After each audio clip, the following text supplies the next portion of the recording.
refuse to not be first. Do we do enough? Well, I never shut up about it. It must have been about 16, 17. We nicked their guilt rings. Right, the bouncer's guilt ring. This is no good for me. That's the reality. If you want the honest truth, and I see it every day.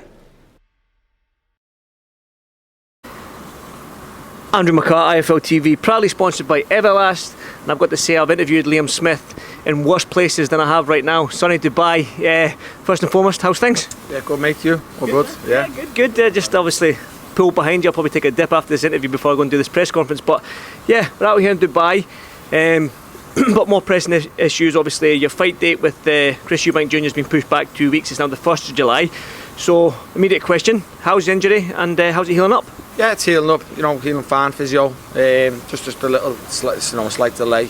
Didn't want to fully cancel a fight. I feel like I could have monitored it. I've done it before, so I'm confident. It's fine, and I'll be ready for July 1st. Obviously, I've seen an interview with Kalle with IFL, and he's talked about the medical, but I don't think it was a dig at you at any sense. It was just like... Probably was knowing Kalle now, but like I said, I didn't have to provide no medical thing, but I provided it and I've given it to them. So, let's see what else Kalle comes with, because Chris is rubbing off on Kalle. Kalle's gone on a bit of a clown lately, so let's see what Kalle comes with next. I do want to talk about obviously the press conference with Chris. Obviously, he had some nice. Obviously, you done an interview after the press conference, but just to reiterate, he seemed a bit more. He still seemed the old Chris. If humble, for lack of a better word, you didn't humble him in that sense. He still sort of accused you maybe of, was it a shot that knocked him down, the elbow sort of thing, or the ref and all this. Your reaction to that? So, look, all the way there, all the way from when the fight was done, it was a conversation between my team, my brothers. Wonder what he's going to come with. Wonder what his excuse is going to be, because he's got to find some sort of excuse, because he can't bring himself to say the better man won or whatever else. So for him to say the referee was fucking just one that we never ever pulled out the bag. We thought it could have been the weight, the elbow. What was it? The weight, the elbow, or 60%. They were one of the three excuses I thought he was going to come with. But then for him to come with a couple of them excuses and blame the referee, I thought, fucking hell, what are you on about, mate? But I thought he embarrassed himself by a little bit by blaming the referee for all the people in boxing, like all the boxing analysis. Like nobody can ever blame that referee for that. Obviously, I was there that fight week, and it was first the kick-off 2023. Man, what a sort of build-up it was, and what a fight it was just to kick off the boxing in 2023. So. The rematch, are you expecting sort of like the same sort of build up with Chris?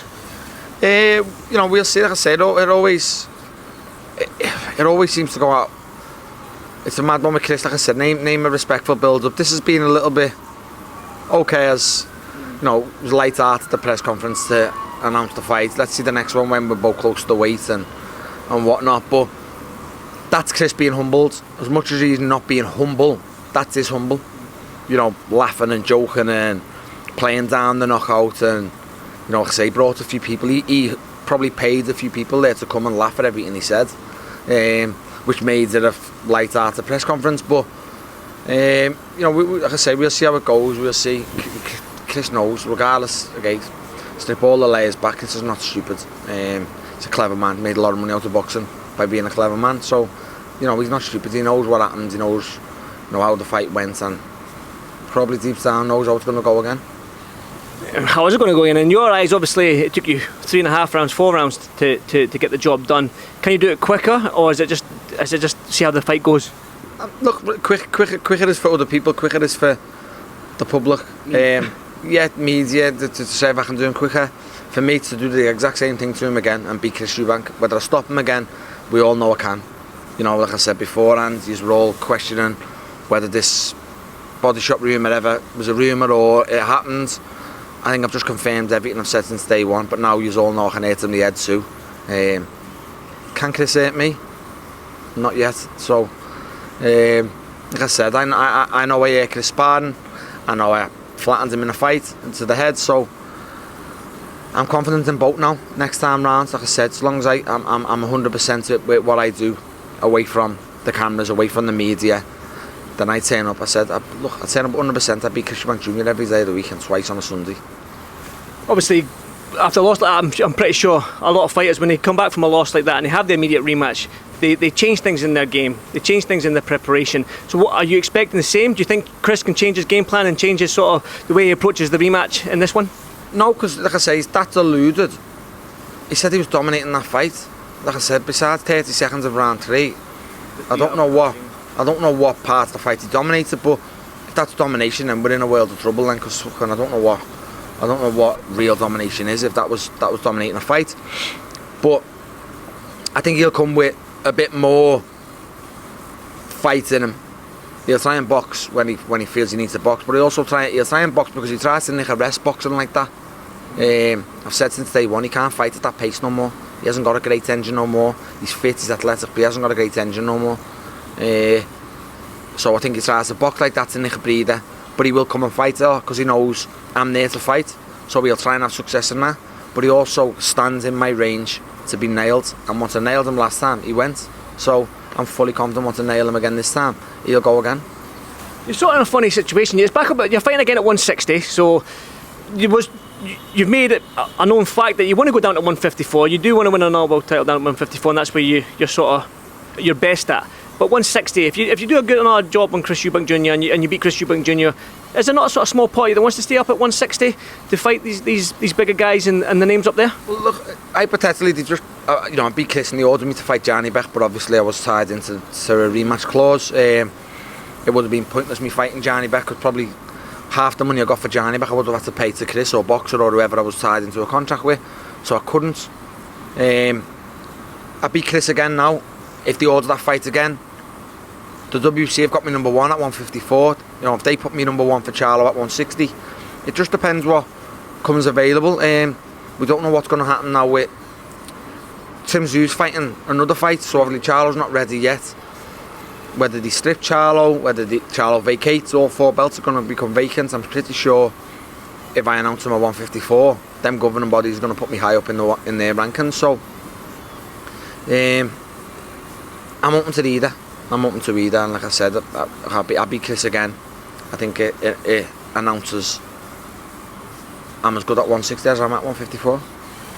There's been the last couple of years, there's been a lot of emphasis on that undisputed, being the undisputed fighter. I mean, Charlo's done it, Josh Taylor's done it, who's in your gym now. Usyk's done it at cruiserweight. You've got Devin Haney now, who's done it. I mean, there was only maybe like 4 or 5 fighters that done it 3-4 years ago, but now there's a little bit more emphasis with Canelo doing it and Devin Haney and all these guys become undisputed. Like I said, there is more emphasis in that undisputed champion. Charlo, 154, is that sort of like, well, it's the dream, for lack of a better word, but is that sort of like the ideal scenario for you, is to fight somebody for all the belts and become undisputed? Because I'm guessing, as a young fighter coming up, it was to be a world champion. Was undisputed ever crossed your mind? That is a dream, undisputed. In reality, I'll take one. I'll take one belt to be a 2-time world champion right now. But when you talk realistic, it is undisputed. It is quite realistic because there is an undisputed champion at my weight now, and I am high up in the rankings. So it is quite realistic. But look, ask me a question now. I'll take any one of them 4 belts now to become a 2-time world champion, and if I become a 2-weight world champion, then great. Well, that's what I mean. Like, obviously, Chris Eubank Jr. I mean, again, money. It's a business, boxing, and obviously you need to go where the money is. Especially, forgive me for saying this, Liam, at this sort of stage in your career, you want to make as much as you can, get your faculties, and get out. So obviously, Chris Eubank Jr. is looking to fight. So the dream of becoming a 2-world champion, is that still strong within you, or is it the money fights? Yeah, no, it's still strong with me, because look, I've become a 2-time world champion. Money will come with that belt, so that is still for the full forefront of what I'm aiming to do. Big money fights are great. Maybe no, I'm not gonna lie, I'm not gutted, but this rematch is because I was tied in. If I weren't tied into this, I wouldn't be having this rematch because of the money I'm getting for this rematch. I wouldn't be taking it, but I was tied into the rematch. Like I said, I'm tied into the rematch for the same money I fought him last time. Who in the right mind knocks Chris Eubank Jr. out and gives him a rematch for the same money? So I'll be brutally honest about that. But I'm tied into it. I'm confident I'll beat him again, and then money comes after that. There'll be some of this as your last fight with Boxer. Are you free agent after this one? Is that right? Yeah, I am. Yeah. So I'm tied into it. I'm in a contract with Boxer. They've got one option. This is their option on me, and then I'm free agent after this.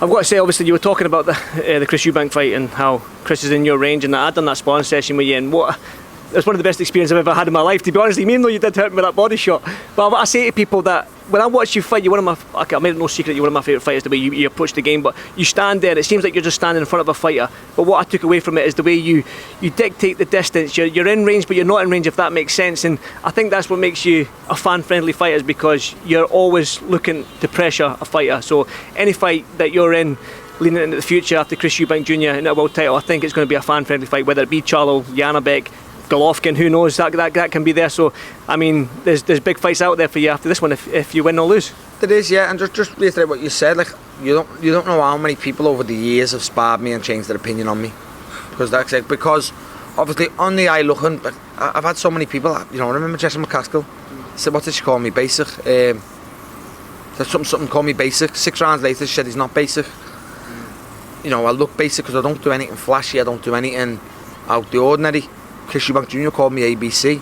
ABC was enough to do you inside 4 rounds. Like, on the eye from the outside, I don't do anything great. I don't look great, but in a ring, there's a load of stuff obviously I do which boxers understand. If that makes sense. That cute stuff, and says cute sounds a mad phrase in boxing, but there is cute things done inside. It's clever stuff, and I think people realise that after sparring me. So, but fight wise, I think all of them in and around my weight, fighting me is not going to be like tricky, not going to be boring, holding. I don't hold. I'd rather stand and let you tee off on me than hold. So, you're in for a good fight on the eye, if that makes sense.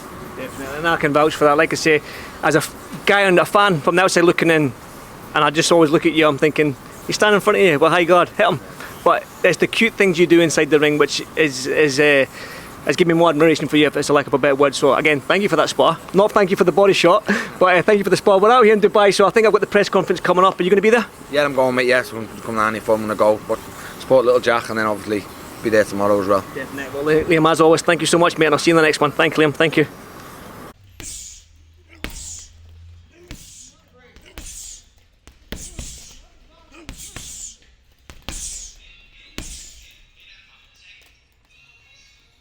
I refuse to not be first.